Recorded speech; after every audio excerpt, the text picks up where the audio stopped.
हाय hello सगळ्यांना, welcome back to my YouTube channel. आणि संध्याकाळच्या कामांची सुरुवात ना मी देवाला दिवा लावून घेतला आणि त्यानंतर तुळशीलाही दिवा लावून घेतला. त्यानंतर मला स्वयंपाकाची तयारी करायची होती. स्वयंपाकामध्ये साधी पोळी आणि भाजीच मी करणार होते. आणि मी स्वयंपाक करत असताना इकडे ना आर्यन माझ्यासोबत ना अभ्यास करत बसत असतो.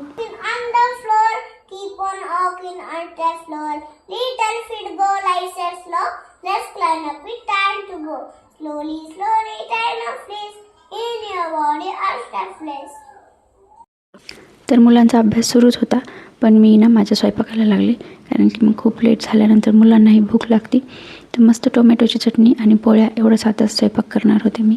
संध्याकाळच्या वेळी काही खूप जास्त खाऊही वाटत नाही, लाईटच खाऊ वाटतं, म्हणून फक्त पोळी आणि भाजीच केली.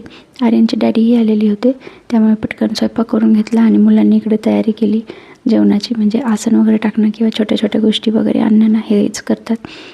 दररोज त्यांचा तो नियम झाल्यासारखाच आहे. इकडे पियाने ताटं वगैरे आणून ठेवली होती, आर्यनने पोळी डबा वगैरे आणून ठेवला. मस्तपैकी आम्ही सगळ्यांनी जेवणं वगैरे केली. आणि त्यानंतर ना सगळ्यात कंटाळवाणं काम म्हणजे मला ना आवडणारं काम म्हणजे ना भांडी घासणं, कारण की जेवण केल्यावर काहीच करण्याची इच्छा राहत नाही, पण भांडी वगैरे घासून ठेवावं लागतात. नाहीतर मग दुसऱ्या दिवशी ना किचन ओटा खूप घाण दिसतो आणि काही करू वाटत नाही.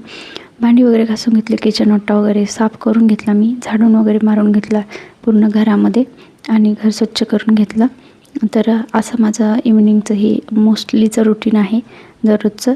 तर व्हिडिओ कसा वाटला ते कमेंटमध्ये सांगा, आणि तुमचंही रुटीन असंच असतं का तेही सांगा. चॅनलला सबस्क्राईब करा, व्हिडिओला लाईक शेअर करायला विसरू नका. भेटूया पुढच्या एका व्हिडिओमध्ये, तोपर्यंत बाय.